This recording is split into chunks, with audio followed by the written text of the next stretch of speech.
Good evening, everyone. Welcome to the second evening of the Fisheries Division informational meetings. I'm Jeff Shuckman. I'm the fisheries manager here in the northeast part of the state. And tonight you're going to be hearing some of the highlights from the Northeast District from 6 to 7 and from the Northwest District from 7:30 to 8:30. Just a little bit of housekeeping before we start. We are going to have a question and answer session when we get done tonight. So on the bottom of your screen, you'll see the Q&A tab down there. That's where you can hit that and type in some of your messages. Jordan Cott is working in the background, and he will be compiling these questions, and we'll get to them at the end. And if we don't get time live to answer them all, we'll make sure to make it a point to get a hold of you, and we will answer your questions. So with that, we'll get started. And the general overview tonight is, again, this is the Northeast District we're going to talk about. I'm going to talk about aquatic habitat projects and some of the fishing access projects we have going on and what we've done the past year. Phil Chavala, one of the biologists here, is going to talk about the Missouri River system, Lewis and Clark Lake, and some paddlefish. Give you an update on some research up there. And Rebecca Munner, another fisheries biologist here at the district office in Norfolk, is going to talk to you about the fishing forecast for the area, some of the fish that we found, some of the sampling we've even done this spring so far, and give you an update on that. And at the end, we'll have our staff contact information so you know how to get a hold of us. So there are, as you probably know, now 5 districts in the state of Nebraska fisheries districts. We went from 4, expanded up to 5 this past year, and that included the recreation of the South Central District. And in doing that, the Northeast District that we're based in here out of Norfolk was decreased in size by 4 counties. We lost Brown County and Blaine County on the western fringe of our district. So that includes some of the areas like Long Pine Creek, Keller Park, Willow Lake, Clear Lake, Yellowthroat. We no longer manage those. The guys out of the Northwest District do. And we lost Valley County and Greeley County. So we no longer have Davis Creek or the community lakes in Ord and Wallback. So those fall in the South Central District. So we now have 25 counties in our Northeast District, which is plenty big for 3 people, roughly bordered by the Platte River on the south and the Missouri River on the north and the east, and then the Sandhill Fringe to the west. I'm going to talk a little bit about the access projects on some lakes that we did the past year. Got 5 lakes that I want to talk about, and I'm going to give you a little bit of update on the Calmus Reservoir Fishery, which is kind of near and dear to me, and tell you what's going on out there. And then I'm briefly going to give some highlights of the aquatic habitat projects we have coming up in the new aquatic habitat plan. First thing I want to mention is Grove Lake. We did some work on both boat ramps at Grove Lake last year. Ended up being a really good project. Pictured is the south ramp in the middle area of the lake. It's got a new concrete approach to it. We reshaped, recrowned the access road to that, created ditches along the side of it, and redid the little parking area down below, sloped the banks, protected those. You'll find it much better access, trim some of the trees so you're not driving through a tunnel when you go in there. I think you'll like that a lot. Also in that, what we call the middle area by the south boat ramp, you'll find a brand new floating fishing pier. Grove Lake's been notorious for not having very good shore fishing access. This will mitigate some of that with a 100 plus foot floating fishing pier. It's not ADA accessible. Apologize for that with the topography. We just couldn't make that happen. But it has a nice railroad tie steps going down to it. That'll be plenty accessible for young and old, and be a nice place to go fishing. It's right on the drop. It's out in 11 feet of water. You can fish right off of it or just enjoy a nice day at Grove Lake. On the north ramp, completely new ramp, did a pour and push on that. It's a single lane ramp, but it's plenty wide, lots of room to back down the big boats and some of the 20-foot bass boats we see there. We reshaped the parking lot, got rid of some trees along the periphery of it, got rid of some brush and the old well that was there, expanded it out, got a nice gravel parking lot, did some bank shaping there, put in an ADA accessible pad for the boat ramp. So that is fully ADA. The thing that we are asking people to do is no longer do any camping in this area because it strictly is an access point and a nice boat ramp with it. So we think you're going to enjoy that a lot. And there's a better transition coming off the blacktop into the parking lot, not near as rough. And we've got better drainage around the parking lot. So we think you're going to like that a lot. We put in a kayak launch at Cramper Lake up by Hubbard, our newest lake up there, very popular lake. To avoid the congestion at the boat ramp between kayakers and boaters, we went just to the north of the ramp and put in a nice kayak launch. Got an ADA pad that services both the boat ramp and the kayak launch, so it's fully ADA. We do not allow parking down in here except for ADA people. It's strictly a drop-off pickup place for kayakers. And there's two methods to put your kayak in. One is a gravel beach area, like this gentleman's using in the picture. And the other method is a new dock, a kayak launch dock that we put in. Kind of a unique design. It has a plastic pad on the bottom that's sloped so you can put your kayak in there. It has grab bars, handholds, and fully ADA accessible. That's what those little stairs are for. And to slide people down on that. And this is a place you can put in your kayak, launch yourself without getting your feet wet. I know for an old guy like me, trying to get in a kayak, it really works out well.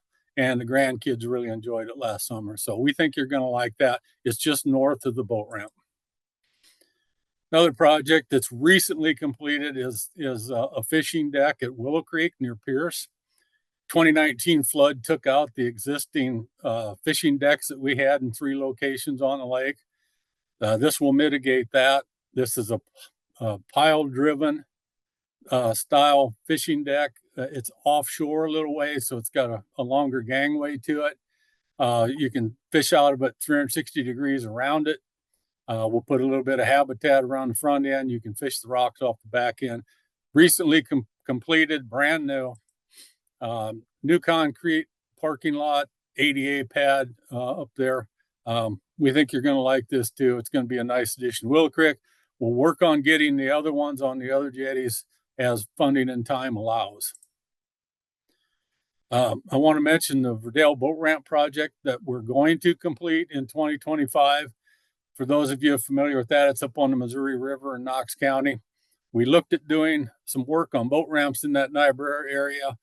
The most feasible one to spend our money at is the Verdale ramp. The Niobrara town site ramp and the Bazoo Creek ramp are subject to flooding and sedimentation. So it's going to be a hard go to do something better there. But at Verdale, we feel we can spend some money. And we've got a project slated for this fall that's going to run about $400,000. Those of you that are familiar with the old Verdale boat ramp, you know, it's a double lane. It's 2 single lanes of concrete that had a floating dock with a chain and dead man system in the middle. That was kind of iffy at times.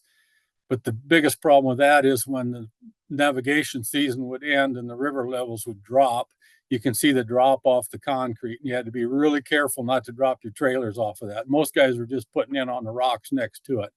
Well, that's going to change because the new design, we're going to cut that down to a 14% slope. There will no longer be a drop off at the bottom. It will mesh with the bottom contour. There will be 3 feet of water over the end of the ramp, even at the low water situations at the end of navigation. So there's always going to be plenty of water to launch your boat. Shouldn't have to worry about falling off the end. It's going to be a nice double wide ramp with a dock down the center, and the dock's going to be a slide-in dock, a hybrid dock with floats on it that'll have about 3 feet be able to accommodate about 3 feet of elevation change, but you'll be able to slide it in now. It's just like the docks, say over at Midway, that South Dakota uses on South Dakota side of Lewis and Clark Lake. They're manufactured after that design. We think it's going to be a good one. That project will take place in probably November of 2025. I apologize for any inconvenience to the duck hunters and those fall fishermen. I don't know if we're going to allow any access at that time because we're going to have to completely tear this thing apart. You might want to start looking for a private ramp to put in at that time of year if you use the river then. And we'll get that thing completed just as soon as we can. And lastly, I want to mention what we've been doing at Gracie Creek Pond at the upper end of Calamus. This is a map of Calamus Reservoir, and Gracie Creek Trout Pond is on the upper end.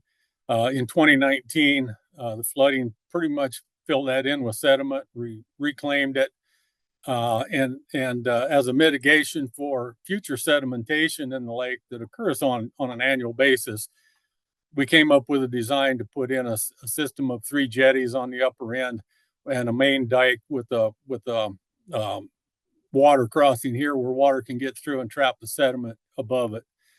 And of course, shortly after we put it in, it starts filling in. So about 2.5 years after we completed that rehab project on it, you can see the sand piling in on it. And it got to the point where it filled it in, and that sediment basin will hold about 3,000 yards of sediment. We were approaching 2,000 last August. We hired a local contractor to come in and see how it was going to work. You can get a long reach hoe out on the jetties and get that sand out of there in an off-road truck, able to get it down to 8 feet deep and haul it just to the north of the parking lot where we had created a holding area for that sediment as part of the 2019 project, and put 1,900 yards in there. Department of Transportation already has taken 1,200 yards out, so we're going to try to make this a revolving area that fill in, and DOT can come get spoil anytime they want. Keep it going. It's a lot cheaper to move it just a short distance to the west side of the pond rather than haul it down the road. Saves us a lot of money on this because this will be an ongoing about every 3-year clean out on this. And speaking of Calamus Reservoir, I wanted to just briefly touch on some highlights from the fish populations out there. Here's our walleye graph from the last several years. The last 2 years, we've seen reduced catch on our walleye. We've had a little problem with recruitment out there. I don't think it's as bad as what it shows in this graph, simply for the fact the lake was really down the last 2 years, and that affected our catch. We had some nets that sampled quite effectively and some that were somewhat poor. But we do have a bit of a recruitment problem right now, and it's based on gizzard shad production, which I'll hit on in just a minute. So I still think we're going to have some pretty good walleye fishing out there this year, but it may not be as good as it was 4 or 5 years ago. White bass wipers are strong. Populations are about average. Good size structure on them. We're looking for another good year. They'll probably take 40,000 white bass out of that reservoir. It's become quite a destination for white bass, and we look for that to continue. Catfish are strong. It's a catfish destination lake for many people now. We have a number of high dollar tournaments out there, and as you can see, our catfish numbers are as high as they've been at that reservoir, and we're stocking 10 inchers. Things are looking good for catfish. So if you like to catch a catfish, it's a good place to go. Caught a lot of big ones again right after the ice went out on the west end of the lake. And here's just some data. We got tons of data. I could talk for an hour on Calamus alone, but some of the things that we're keeping an eye on is that gizzard shad production, which was down the last couple of years. The adults are there. For some reason, we didn't get a real good hatch of the young. There is quite a strong relationship between the recruitment of small walleye and the number of young shad we see in the reservoir. And we're also keeping an eye on some of the relative weight conditions, the body conditions on some fish. Different size groups of wipers and walleye have decreased over time due to that poor shad production. And we're noticing a decrease in our growth rates for walleye. So we'll keep an eye on that. We continue to stock fingerlings and fry and keep those things going. Lastly, I want to talk about aquatic habitat projects that we want to do. Jeff Jackson talked about that last night in their portion of the public meetings. And the third aquatic habitat plan has now been approved and out, and we want to do some work on the lakes listed here, including these, but not limited to these. Willow Creek needs a facelift. It's 40 some years old now. We need to do some selective deepening, put in a couple thousand feet of offshore breakwaters, some more jetties, and we've lost all of our large woody debris habitat. We need to replace that. Buckskin, same way. About 40 years of wear and tear on that lake. We need to dig out the upper ends, dig out the sediment basins, get some shoreline angler access improved, some shoreline protection, put in some habitat down at Red Fox, down by Pilger. We've been wanting to get the rough fish out of there, redesign the outlet so we keep the rough fish out, improve the fishing access down there. We'd like to put in an actual boat ramp down there in a dock, put in a rock jetty for habitat, and just improve that fishing access. And Twin Lakes out south of Bassett, which can be a dynamite perch and bluegill lake and crappie lake. We need to get the carp out of there. We need to figure out a way to get some innovative carp barriers in. We've designed some areas where we need them, and get it renovated once and for all, keep the carp out, get it restocked, and get it back online. So with that, that's quick highlights of what I wanted to talk about, and I'm going to turn it over to Phil Shavala.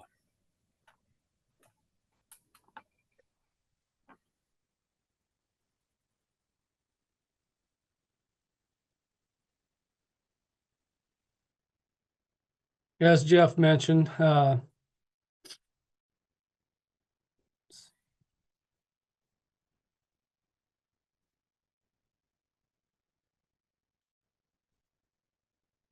Jeff mentioned, my name is Phil Shavala, fisheries biologist out of the Norfolk office.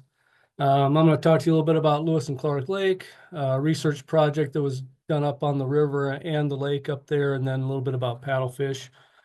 You can see from the graphs here, starting in 2011, things were pretty rough for a while in Lewis and Clark Lake, but the last 3 years, we've recovered there somewhat, and things are looking pretty good. We've got a combined catch rate had a combined catch rate in 2024 of about 15 fish per net, and about 41% of those were 15 inches and longer, so available for harvest.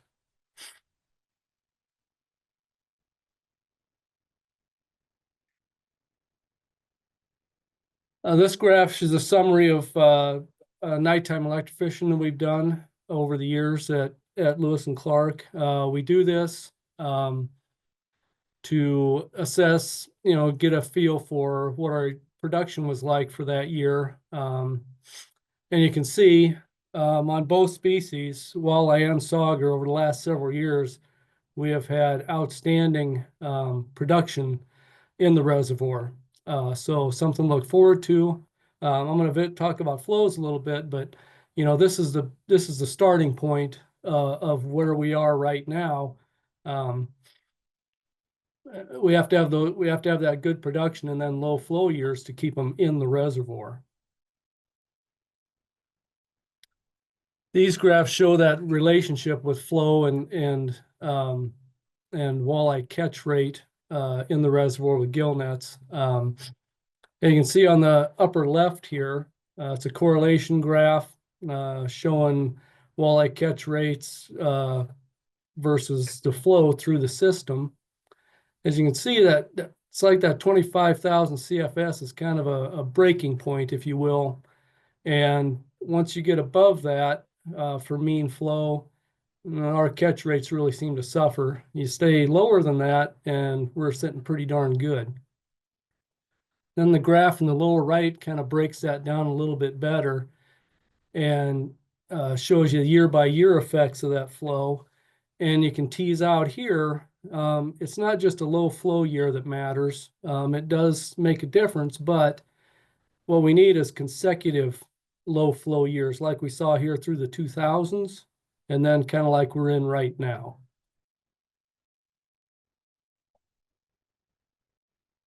I added this graph in here just to kind of illustrate why Lewis and Clark is more, the fishery there is more at the whim of flow than than the other main stem reservoirs on the Missouri River. Exchange rate is equivalent to the amount of time it takes the inflowing water to replace the entire volume of the reservoir proper. So you can see Lewis and Clark is that turnover rate or exchange rate is much faster there, indicating higher flow through than the rest of the reservoirs on the system. In fact, you could see in 2011, that was a record year of flooding on the Missouri River. And actually during those peak flows, that turnover time was a mere 24 hours. I know I went over this stuff pretty quickly. So I just want to tell you that this is all from a report that's on our website. And amongst all these other reports from last year, and you can find them at this address right here at the bottom of that slide.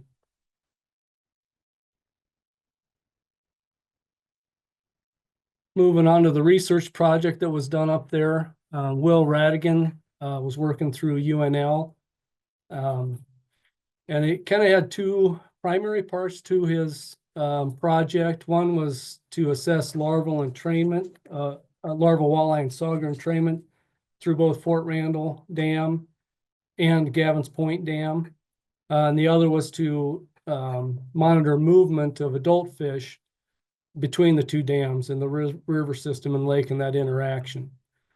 You can see here, based on his entrainment work, both reservoirs lose some fish, but with that high flow through system that Lewis and Clark is, it's a losing system compared to what we take in from Fort Randall. Say in 2021 here, we lost 8 fish for every one that we gained coming out of Francis Case through Fort Randall Dam.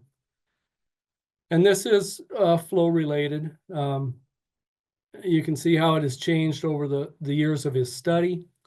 2021 was the highest flow year. It wasn't a high flow year by any means, but it was the highest of the 4, and 2022 was the lowest. In a way, we were hoping for a high flow year in there so that we could get an assessment of what those losses are like during those high flow type situation. That didn't happen. So we kind of fell short a little bit on that end of things. But if it had happened, then the fishery and anglers that use Lewis and Clark would have suffered, because we could have been enough where we'd almost been starting over again. For his adult walleye or adult movement study, Will he predetermined 4 zones that kind of were independent or have their own characteristics. And so we tagged fish in each of those zones. The goal was to get an even distribution through each zone. The fish didn't cooperate, so it got to a point we had a small window to work with, so we just took what we could get. And then prior to the fish collection, we'll place these receivers throughout the system, single receivers through the riverine portion, about 8 kilometers apart from each other. And then once it got down to the reservoir where it widened out, to make sure that they would pick up any fish going by there, we created what's called kind of a gate system, put 2 in line with each other and up the odds of detecting fish as they went by.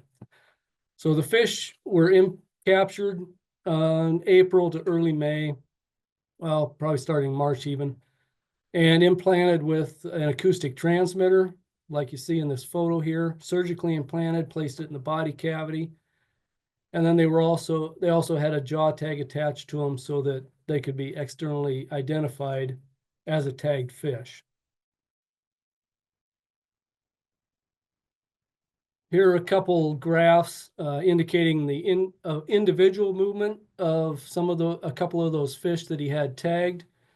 On the left here is a female walleye that was tagged at the Fort Randall tailwaters. You can see shortly after being tagged, she went all the way down to Lewis and Clark Lake, even right down to the dam pretty much. And once that time to spawn rolled around again, she migrated in fairly short order back up to Fort Randall, then right back down to the lake and the dam, and then took her time a little bit more that 3rd year, working her way up to Fort Randall Dam once again. On the right-hand side, male walleye exhibited that homebody lifestyle, I guess. Just kind of, he was tagged in the lower Randall zone, went a little ways downstream, and just basically hung out there for a little over a year, as long as he had his tag anyway. And then we'll use that individual data to compile these graphs, which basically indicate for sauger on the left-hand side, about a third of them are those homebody types that just don't move a whole lot on the sauger end of things. And then just a lot of intermediate movement and a few that moved, 100 to 200 kilometers during the duration of carrying that tag.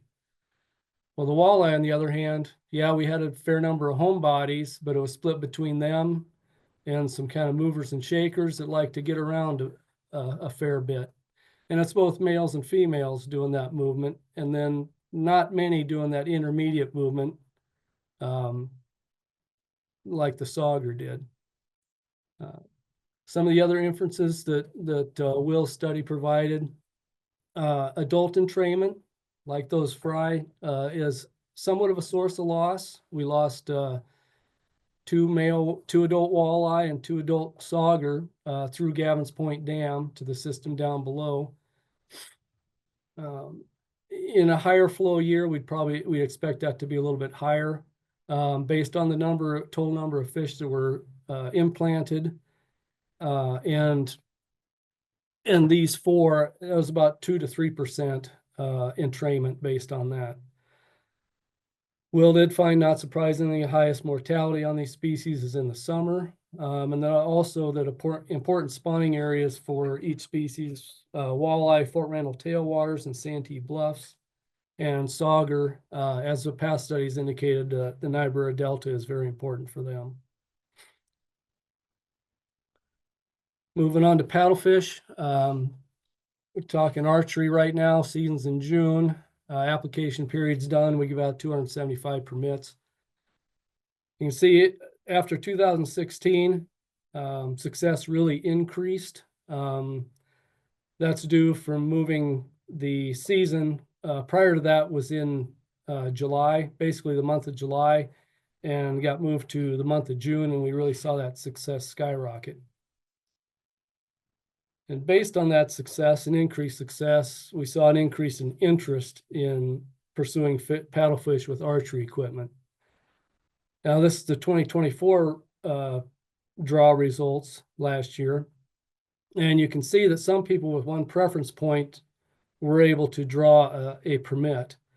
That wasn't the case this year. I don't have all the numbers that are in this table, but nobody with one preference point drew, and not everyone with 2 preference points drew. And you can see why, because if all these people with one preference point from last year put in, that's more than the allotted number of tags, which is 275 that we had available.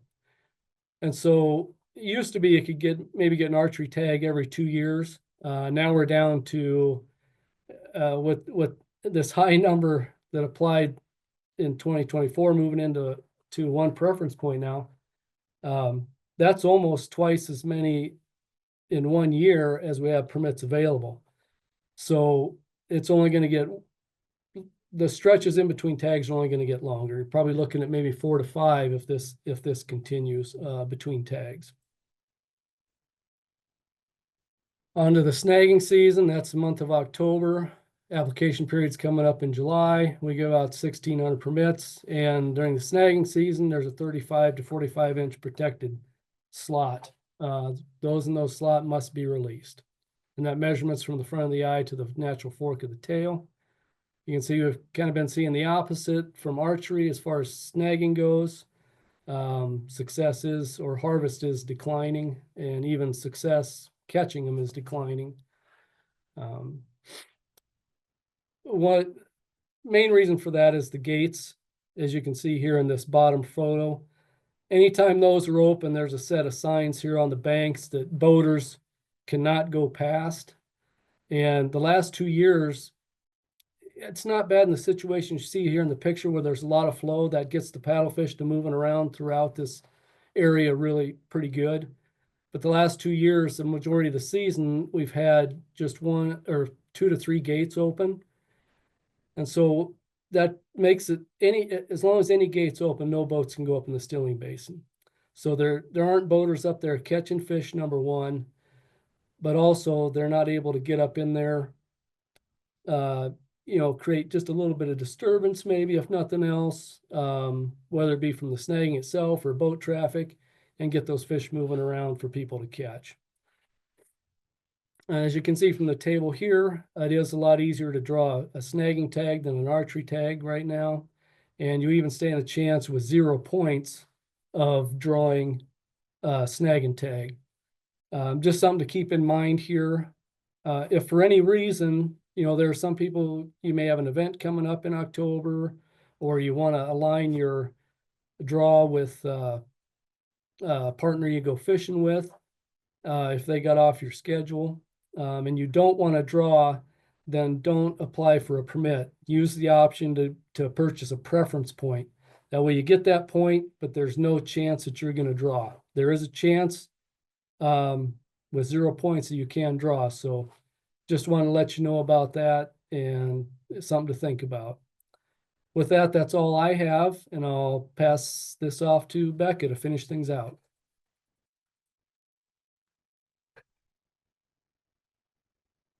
Okay. Thanks, Bill. All right, so most of what I'm presenting tonight is can be found in our fishing forecast that you can pick up at any of your area offices or find it online as well. But so I'm just gonna buzz through these as quick as I can here. But this graph here shows our results from the 2024 bass sampling. We're only able to get to a few of our lakes every year, so these are just what we got to in 2024. But Cub Creek, Skyview, and Skyview both had the best looking bass catch rates from our 2024 sampling. Maple Creek, Powder Creek, and Summit all would also provide some good opportunities to catch bass, especially in that 15 to 20 inch range. And other lakes that would be good opportunities that we didn't sample in 2024. Those would be lakes like Grove, Buckskin, Cramper, and Maskentine. There are several opportunities throughout the district where you can catch some decent panfish. In the past few years, we've been dealing with some pretty inconsistent spring weather, which has made our sampling pretty challenging because the fish seem like they don't really know what they're supposed to be doing. The spawning is a little bit more spread out than usual, but we were able to get our hands on some really nice panfish in 2024, as you can see here. So there's plenty of opportunities throughout the district. This graph here on the left is our sampling results from Becca, real quick, I think we lost the PowerPoint. So if you can try to reshare it. Shoot. Okay.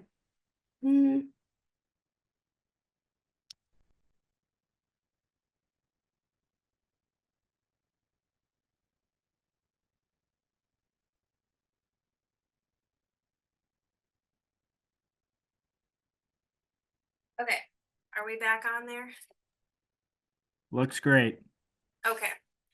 All right. So as I was saying, the graph here on the left shows sampling results for bluegill.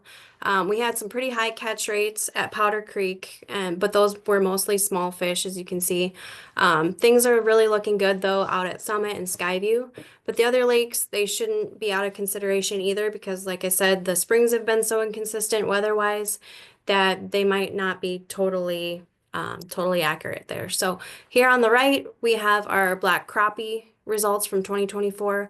Populations for crappie are really looking good, especially out at Willow Creek, Summit, Maple Creek, and Maskentine, and Cramper.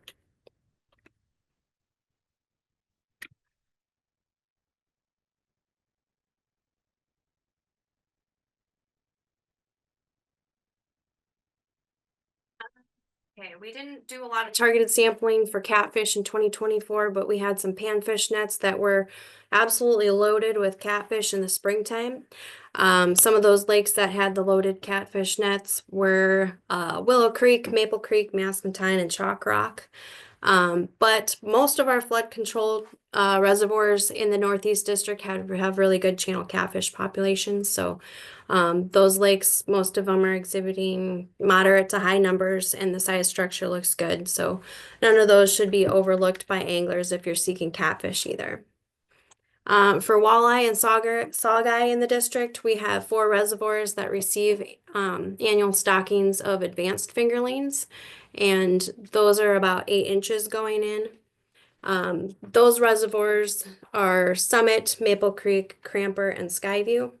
We weren't able to get out in 2024 to sample at Skyview, but we did get to the other 3. Size-wise, walleye seem to be doing well. They're showing a good spread of lengths, which is what we like to see.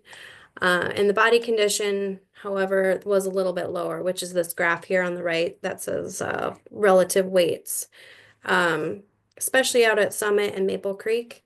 And that typically, when we see lower body condition like that, that indicates that there's some sort of limitation with their food.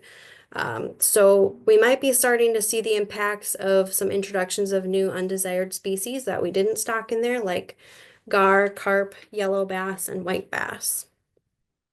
So this is what I'm talking about. We've had yellow bass in Summit for years, and Game and Parks did not stock them in there.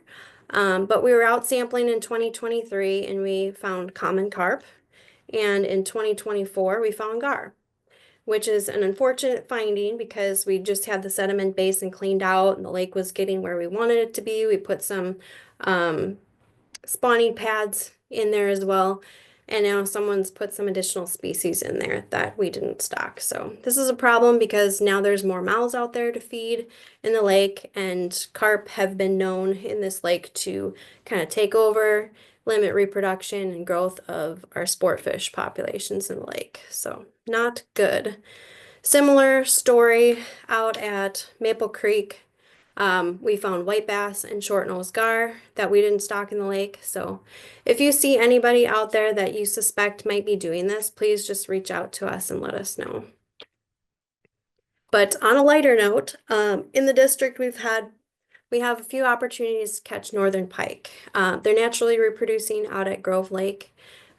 This graph here shows the size structure of pike that we've sampled over the last few years. And you can see there's some opportunities out there to catch some nice 30-inch or larger, but majority of those are in the 20 to 30-inch range. And then out in the western portion of the Sandhill region in the district, we have Peterson Lake, which we just sampled last week, and it looks really good. Size structure is pretty similar to what we see out here at Grove.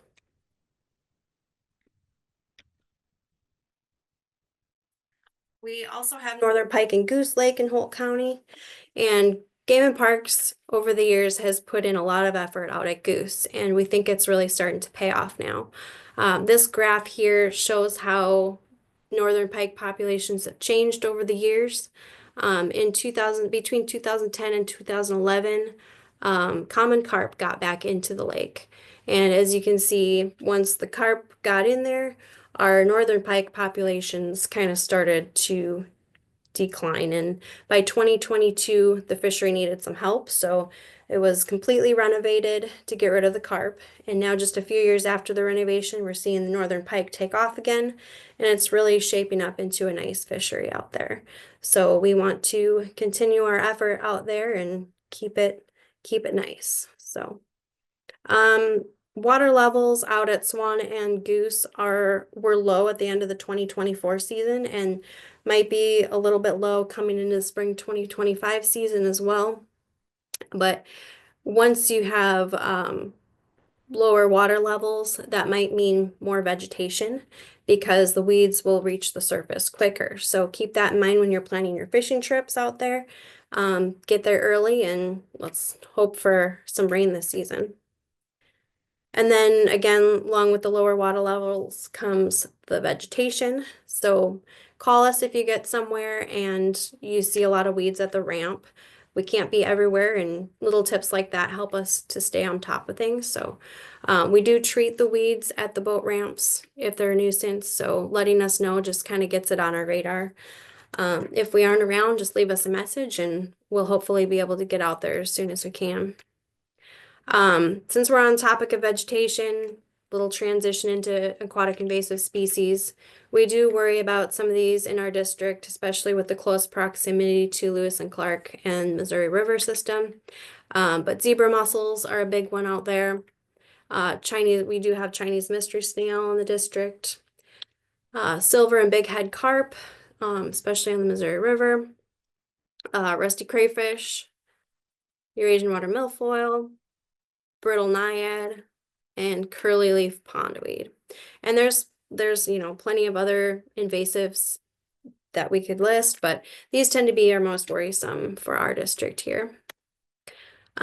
So with that, it's important to clean, drain, and dry your boats off before you're launching into new water bodies, and take special care if you're launching on Lewis and Clark before you enter any of our inland waters. Nebraska has been doing a really good job keeping the spread of invasives at bay, but all it takes is one boat. So be diligent and make sure you're spreading the word as well. That's all I have for you this evening. Here's all our contact information listed, same phone numbers for all of us here. So if you want to get in touch with one of us specifically, just ask for us when you give us a call. Getting a little bit busier here this time of year with field season. We're out on the water a little bit more, so expect, 1 to 3 business days. Usually we'll get back to you. But I think for now we're going to move on to the question and answer portion of this. But if anybody has any questions, feel free to reach out anytime. Thanks, Becca and Jeff and Phil. So we got a few questions rolling in. Again, use that question and answer box. Type in your questions for the Northeast crew here. First one I'm gonna direct to Jeff, having to deal with Twin Lakes. You mentioned that as a spot to do an aquatic habitat project. Asking if it was killed off in the not too distant past. I think we did a boating access project there not too terribly long ago, but can you maybe touch on that if there was a fish renovation involved in that as well, and maybe expand on what your ideas are for that aquatic habitat proposal? Yeah, we did a renovation not too long ago, complete fish renovation. Matter of fact, we renovated the entire watershed, and which was successful for a number of years until high water came along, and somewhere along the line up the watershed, we must have missed a spot, and carp got back into the system, which really disappointed us because we renovated 7 water bodies in that watershed. We did end up successfully putting a carp barrier down below North Twin Lake, down the watershed. It's functioning quite well right now.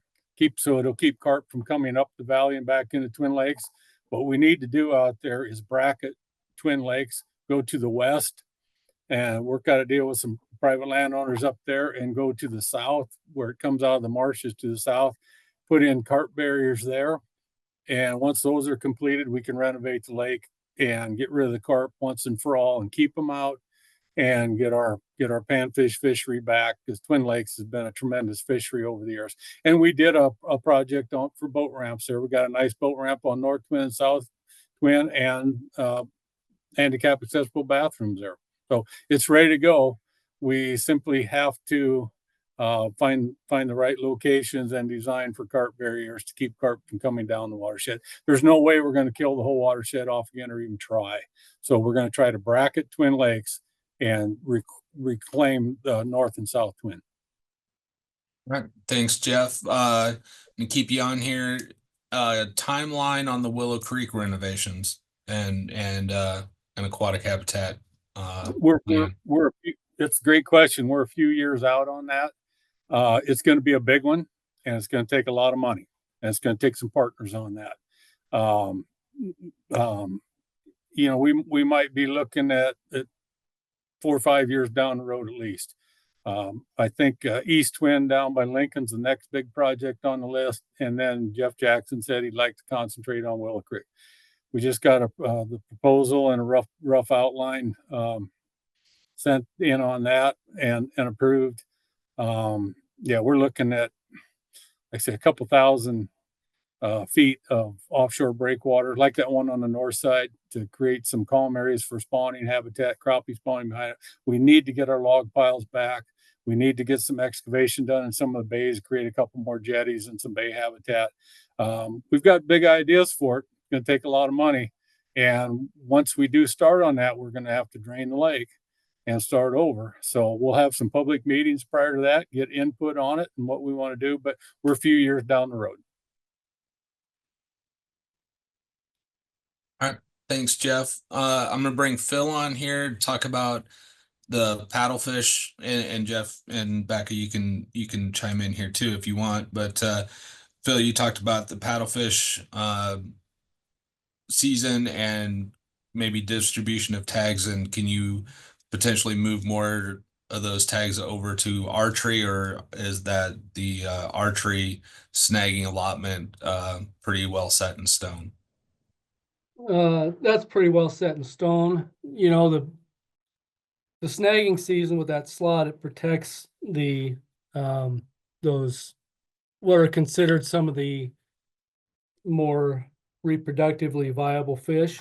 But then during archery season, those fish are open for harvest, and they actually make up most of the harvest, because if you've snagged up there, you know that most of those fish are those slot fish. And so those are getting shot during the archery season. So we don't have any plans to up the numbers on those tag allotments or switch them around at all. So Thank you. Question here about the spring trout stocking's been very popular again this year, and we've introduced larger fish this year. We started last fall and followed up again this year. We also had a lot of cut bows this year. Were the larger fish due to cut bows being stocked, or because we stocked larger fish and grew them longer? You guys want to touch on kind of our strategy moving forward with our trout stocking program? Yeah, I can talk about that, Jordan. The stocking of larger trout was based on some of the survey information that was returned from anglers and some research done around the Kearney area that determined the catchability on the bigger trout was better. People seemed to enjoy and wanted bigger trout. We've always had pretty good sized trout in this district because they come from the Grove Trout Rearing Station. The guys do an awesome job of raising those fish. So we were always getting those 10 to 11-inch fish anyway, and then supplanting them with some bigger fish, even some of them pushing 18 to 20 inches the last couple of years, which people really enjoyed and create a lot of oohs and ahs. And this year, yes, we wanted to up that to 11 to 12 inches, or actually they're 12 to 13 inches. But we've had to reduce some numbers because of that, because you can only grow so many pounds of fish up there. But the cut bows are doing very well in the hatchery system, I'm told. They're aggressive, they feed well, they grow well, and apparently they look like they're pretty aggressive out there at the lakes too, because they had good catchability. You know, we just enjoyed some smoked trout for supper. Phil brought some in that he caught at Tawazuka and put in the smoker. So yeah, it's been very popular with those bigger fish. We're going to continue with those 12 to 13 inch fish, and we hope people enjoy those. Very well, thanks. I'll touch on this one here briefly. Somebody asked how many people are tuned in. So we take notes during the meeting on that. We've had anywhere from about 55. There's 50 people tuned in right now. So very, very nice audience tonight that we're talking to, and appreciate everybody's attendance here to hear what we have to say, and also appreciate everybody's participation. Becca, I'll bring you in on this one.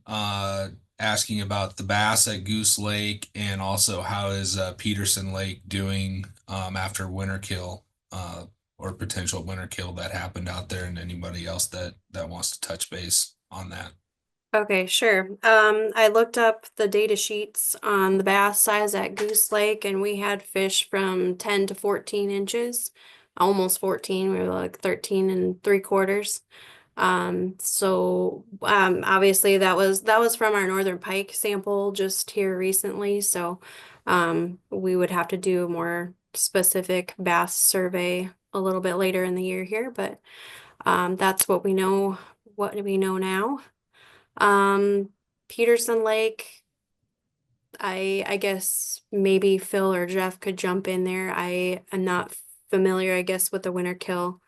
Okay. Yeah, I can talk about that. And actually we just sampled that for pike last week, as Becky indicated in her portion of the talk. And the pike are looking darn good. We saw some up to over 30 inches, and we had a catch rate of about just over 15 per net. So they didn't get hammered too bad during that winter kill. The panfish seemed to get hit pretty hard, and the bass.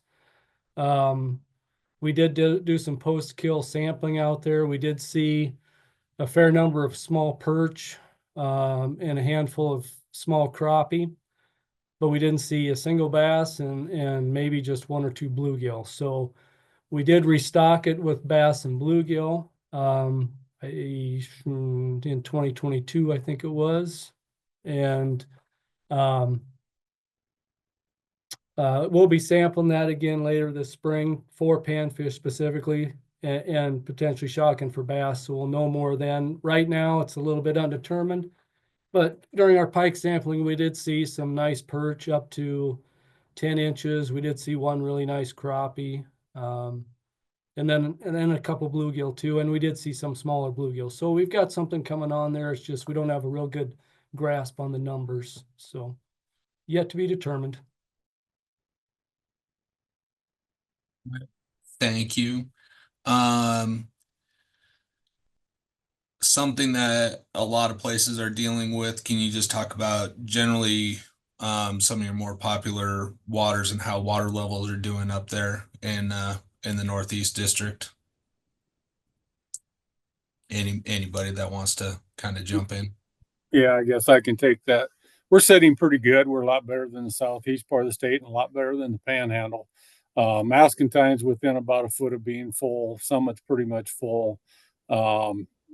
Cramper Lake, of course, is always is on live stream, and it's always doing well. I think we're sitting pretty good this year.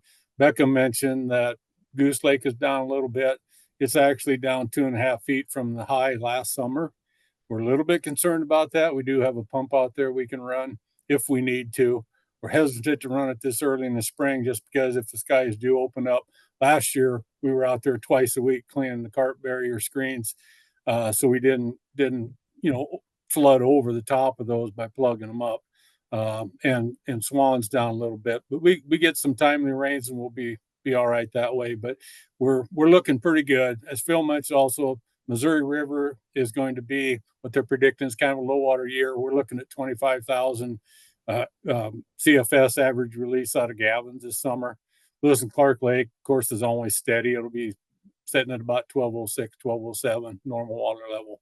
But look for some reduced flows out of Gavins this year, and that's going to help keep sauger and walleye in the reservoir. So I think we're sitting pretty good. Very good. You guys mentioned during your talk about Summit Lake and cleaning, how that project's wrapped up and cleaning out those sediment basins. Can you just kind of mention how those sediment basins kind of function within that whole system, maybe specifically to Summit, but also just in general, and how they work so that we don't have to do a full-on aquatic habitat project. Also, in like with Gracie Creek, you also mentioned that, Jeff. Yeah, they function to trap the sediment, and different lakes, whether watershed lakes or if they're on a live prairie stream, have different amounts of sediment coming in and different coarse or particle size. On our watershed lakes here, flood control lakes, what you see out in the fields is what you get in the lake.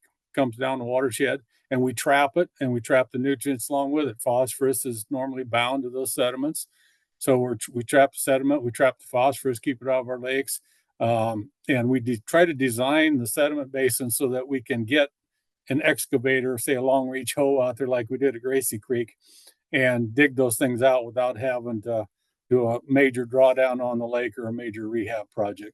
It really, really, really saves you anglers money in the long run if we can do that, and keeps that sediment from destroying that in-lake habitat. We sacrifice a small portion of the lake as a sediment basin to save the bigger portion of the lake from that sediment input. And Gracie Creek is a really good example of one that's working just like it's designed to do. Summit was doing the same thing. We had to dig it out, once already. And now we changed that design a little bit. So now there are some fingers going out there that we can get an excavator out on, make it a little bit easier to clean out in the future. But they're very, very important to our lakes to trap that sediment in the upper ends. All right. Thanks, Jeff. Couple more. So at Cramper, you mentioned that specific kayak launch design was the first in Nebraska. I think it was, or maybe it was at Maple Creek. Are there plans to use that specific design elsewhere, or is that more of a location specific decision, or how do you go about making those determinations? Yeah, we've put in kayak launches at other lakes. We've got one at Summit Lake that Jordan helped out on there with the design. It's the dock at Cramper that makes it kind of unique with that particular dock system and that slanted base on it. That I think may be the only one that we've tried so far in Nebraska, and so far so good. I know from a personal standpoint, I really like it because you can get your kayak out there, get into it safely, and basically have your feet under it, stable, and then launch yourself out of that thing without getting your feet all wet. But we do have kayak launches in other areas, other lakes in the state. They are popular. The problem we were having was the congestion at the boat ramp. Nothing against kayakers. I own 2 of them. But coming down, dropping off the stuff at the boat ramp and then going to park and stuff. It's a little different than just backing a boat in and then going and tying off your boat at the end of the dock so somebody else can get in.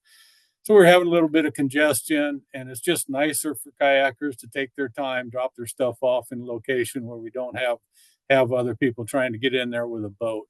So, but it's the dock at Cramper that we're kind of excited about, and hopefully going forward we'll try that in more lakes across the state.